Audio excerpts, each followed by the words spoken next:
Hey, Craig, let's get into some coffee talk. Hey, I love it. I love doing some coffee talk. Well, talk about what? Dogs, daughters, whatever. It's coffee talk.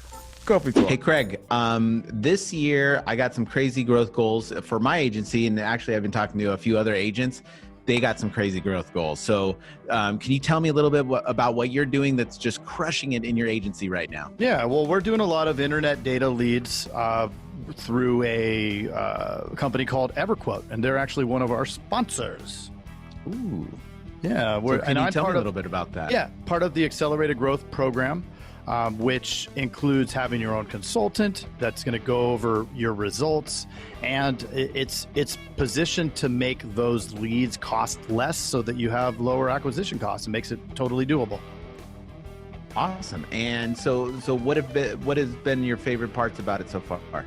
I like the visibility into the results, and being able to compare what the numbers that they get on their side with the numbers that I get on my side, and seeing that they mesh up. So we know that the data is correct, and that we're actually in a cost per policy or cost per sale that makes sense. Right. Yeah, Cool. They make it real easy to track. And you know what? Guess what? They gave us a deal to offer to all of the insurance dudes and dudettes out there. Oh, I got to know about this. Yeah, all you need to do is go to go.everquote.com/insurance dudes. That's go.everquote.com/insurance dudes. And they give all the insurance dudes out there a killer price on this. So I'm signing up. Well, hello there, Mr. Craig. Hey, Mr. Jason. Look, Where's your coffee? Where's your coffee? There we go. It's a coffee talk. So, Mr. Craig, Mr. we were Jason. talking earlier. Way earlier. Way earlier on a webinar about 5.5 hours ago. how important it is to not have your A players doing B player and C player activities, right? Yeah, right. Or you, We were the head coach, doing those activities. Right. And it's being able to create a work environment where those A players are, or you are doing the tasks that are the most valuable for you instead of all the other tasks. Oh, And it starts yeah. from the bottom, right? Yeah, starts from the bottom or from the top, whichever way you want to start. But yeah, Yeah, that's true. let's analyze it from the bottom. From the bottom. So we buy leads, and our goal is to sell, right? Yeah. Buy leads, sell them. But Right. from the bottom, what do we start with? You get them over here. The lead Yes. comes in. It comes into a management system, Yes. right? And then it has to call somebody. So this person who has raised their hand and said, "I want to quote Mr. Jason," right? Yes. Then the phone rings. And who picks up?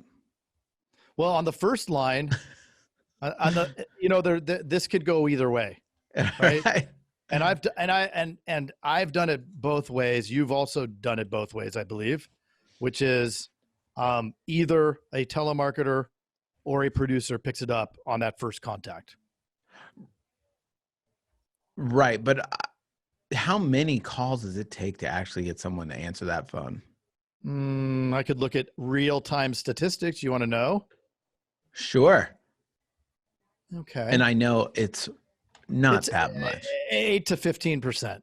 15 on a really good day, 8% on typical day. That's right. And I know we're both doing like, what, 6 calls, 7 calls for that first day. Sure. So that means each person is getting called 6 to 7 times and only 15% pick up. So Today, here you go. Here's today. Leads generated today. Okay. okay, You ready? I'm So ready. these are leads that came in today, and the statistics on those leads as of today. Okay. 7% with one company, 6.82% with another company, and 7.1% with another company. Seems pretty consistent.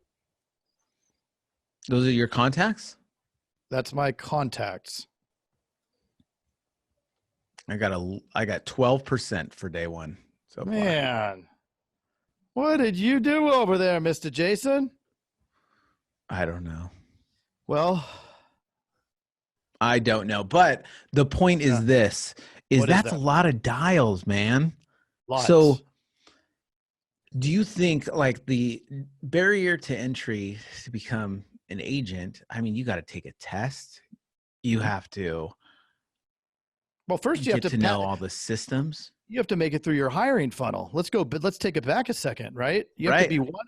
You have to be the one of the 60 that entered that hiring pipeline, and then be the chosen one that was better and or showed up between all the other 60.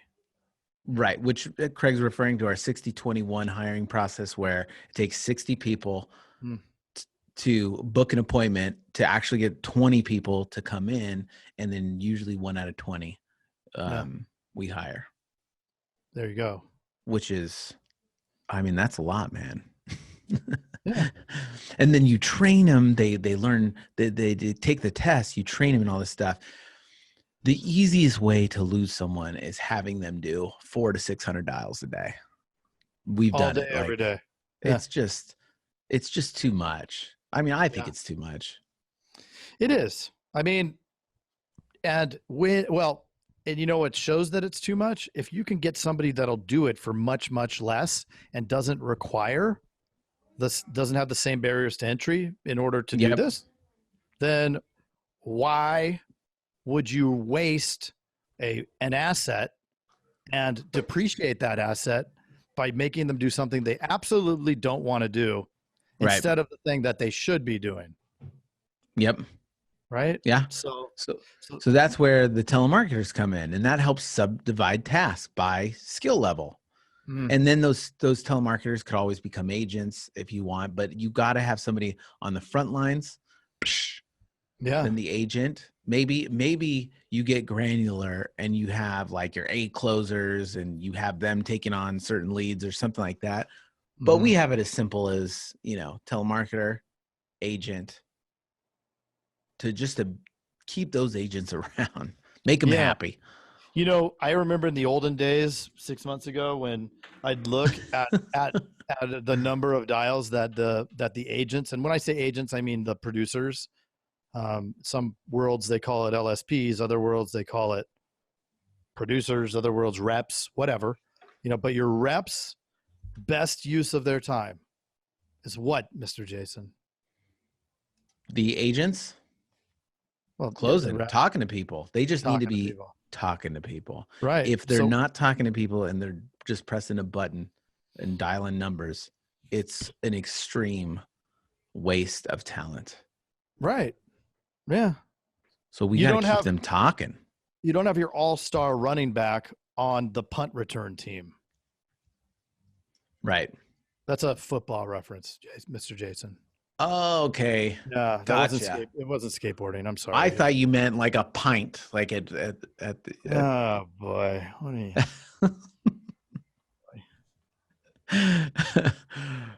Yeah, but it's just a little food for thought, and I think it's really important to subdivide when you start building the agency. Subdivide tasks and really making sure that we don't expect we don't expect everybody to do it all, because then you can't figure out ways to make it better. You can't figure out, you can't quantify a lot of stuff. If there's okay, you do it all. You take payments, you write policies, you do every single thing possible in the agency. How do you quantify progress? You know what I mean? How do you quantify it? I don't know. How do you judge? How do you rate? I mean, I don't know. Yeah. And there's probably a lot of agents that have a good answer for me. Well, I just don't get it. Well, progress. Yeah. How do you? And we know that case in point the sun's so bright that way. Case in point, in the same way with when you're buying leads, you can't expect the result today. You expect the result, over the course of the next 60 days, right? And these little 60-day movers from the one that today, it's the same thing. Yep. If they're not doing, if the telemarketers aren't making X number of dials and the producers aren't on the phone for 4 hours, I think 4 hours is a solid talk time, right? Hour and a half is not a solid talk time. Hour and a half is not enough. Not an 8-hour day. No, they need 4 hours. If they do an hour and a half, that's 1/3 of the amount of activity they should be doing, right? Basically, that's Right. 4. So if they're doing 1/3, it takes them 3 days to get the same amount of eventual results as they would if they did 4 hours in one day. Right. I mean, it's just a numbers game, and you know, if they're not closing when they're on the phone for 4 hours, well, that's on you because we need to train them. You brought them on; they need to be trained. They need to understand how to sell, right? Understand the psychology of sales. So that's on you, and also if they're not if they're not on the phone for 4 hours, then what are they doing? Right. I just pulled up mine. Today's a little bit of a lazy day, right? There's an hour. Well, some of them are here for 2.5 more hours, but everybody's hovering around 2 hours right now. So what I'm curious about, I have a couple people at 3, so they're right. They're right on pace at 3 hours. But what are the other ones that are at 2 hours? What's the situation? So tomorrow morning, it's having a talk at the meeting. What's going on? What happened yesterday? Because at the same time, the sales are a little light today. And it all works off of that activity. Got to have it. Yeah. Got to have the numbers. Yeah. And, we talk about these same things a lot. And then at my agency, I talk about these same things a lot. But the only way to continue to get the consistency, the only way to lead them to the place they need to be is to talk about it constantly. Right. You have to be consistent with talking about it. And that to get the consistency. Yeah, that drops off, it can drop off. Just like the gym. Why is it so hard for us to be consistent? Like none of this stuff is very hard. And honestly, the winners are the ones that can stay consistent at it. Why is consistency so hard? Shiny object syndrome, FOMO over for something else. FOMO. Other things take priority. If there's one thing I've noticed, and I'm also terrible at it too, is calendar management. Agents agents don't. I don't even think that a lot of agents realize or understand that there's a calendar there that they can utilize. A calendar's right.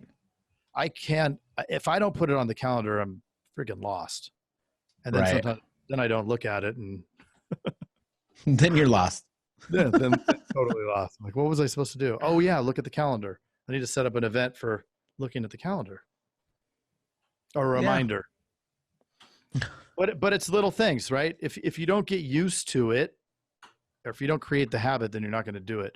And what's the old saying? 21 days to make the habit, 3 days to break it. Yeah, it takes 1 day to break a habit. I'm not going to do it today. Yeah. Like Jamie Alderton jumping in the ocean every day, no matter what the temperature is in England. Do you think does he want to jump in the ocean?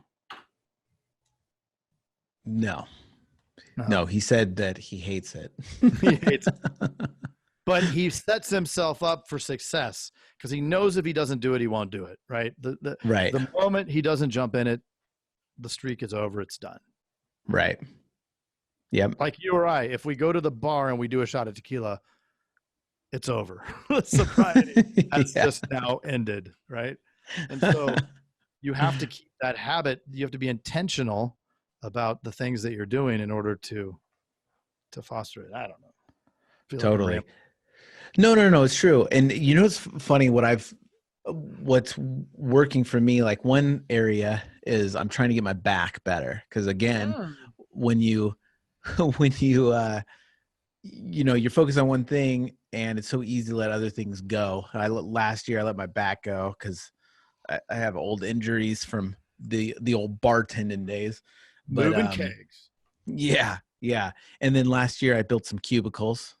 I don't know why. I remember that. Yeah. Was that a good use of your time? 100% no. That was the stupidest thing. And I bought them from China too to save money, and that ended up being a fiasco with the whole I thought it would be kind of funny too, like oh, I'm gonna figure all this out. It ended up being a nightmare. Worst decision ever. But they dropped a pallet off downstairs outside my office and said, well, it's just me, I don't bring it in. Just thousands of pounds, a pallet saran wrap down. So we had to bring it in the office and then build them. And it was incredible. I tried to build those before, and it is a nightmare. Oh, dude, it was. And you could have paid two guys $10 an hour each to put that thing together. Yeah, and they're good at it. It would have cost you $200, and they're done. Right. Yeah. So my back over the last year, and then having Evie, our fourth, and holding the kids, and just like all that, I let my back go to the point where I could barely walk. And then, so I've been going to physical therapy for the last, 5 months, but I have to do these exercises in the morning and at night. Like I have to do them every single day. Yeah. And part of it is doing like push-ups too, for my core and all this stuff. So what I've done with that, and I've been very consistent with it, but even on the days when I have no time, I'll bang out like just whatever I can do, even if it's just a tiny bit of time, so that the consistency is there, so that I don't lose the habit. And so let's say like push-ups, I'll just do as many as I can do. One set, done. Like, I do these 7-way hips exercises. It's sounds cute. It is cute. But I do it every day. And if anything, I just decrease the number of them, but I have to do them every day because it's so important. And I end up doing more than I thought I was going to do, when I started. But honestly, if I just didn't do it that one day, it would be 10 times easier to not do it the next day. Oh, and then you're never going to do it again. Yeah. Because we always have that all in or all out mentality. Yeah. So I don't know how we got to this point with consistency and habits, but gosh, just a couple rambling insurance dudes. Dude, you're rambling. Or am I rambling? Rambling. Right? Yeah. A little Zeppelin for you. All right. Well, I think we need to get I'll call that here. a coffee talk. Coffee talk. A little one. Little one. Move the needle, you little beetle. What is that one called? There's a coffee talk about. Don't deedle, move the needle like a raging beetle. Something like that. I mean, it has the most listens of any coffee talk the whole time. Coffee talk. Is it because of the name? Because it's pretty Craig good. And I love writing some of the names of these. Yes. We're dying laughing. Why don't we call this that same title number 2 and see if we move the needle? Let's test it. Ooh, okay. That's fun. I challenge you to call this that. I think it's done. All right, buddy. Well, peace out. Peace out. Jason, I would be remiss if I didn't bring up one of our sponsors, EverQuote. Oh, tell me a little bit about them. Well, I've been using them for a couple months, and I'll tell you that the results are delightful. It's been now a couple months, and over time, my cost per sale has dropped every single week. That is awesome. Tell me, so you're on a specific program with them? Yeah, it's called the Accelerated Growth Program. And this bad boy gets you a better deal on those leads, so way less expensive. And you get a consultant that's going to actually go over your results to make sure you're tracking properly. And so you've been doing that for the last couple of months and consulting with them? Yeah. And I see everybody complain about leads and this and that. And it's like, look, if you don't have a process to track and measure your results, then I can totally get it. You don't even know what your results are, right? And you asked them to give all the insurance dudes and dudettes out there a killer deal on this, and they came through, didn't they? They came through, and I know you're going to take advantage of it, but if they go to go.everquote.com/insurance dudes, that's go.everquote.com/insurance dudes, then guess what? What? Deal City. I'm there. Do it. Hey, you've got to check out the Insurance Dudes Inner Circle coming soon, where you get extended interviews as well as live coffee talks in our private Facebook group. Join the mailing list today at theinsurancedudespodcast.com. Hey, thanks for checking out the Insurance Dudes. Hey, please subscribe. We got some really great stuff coming out.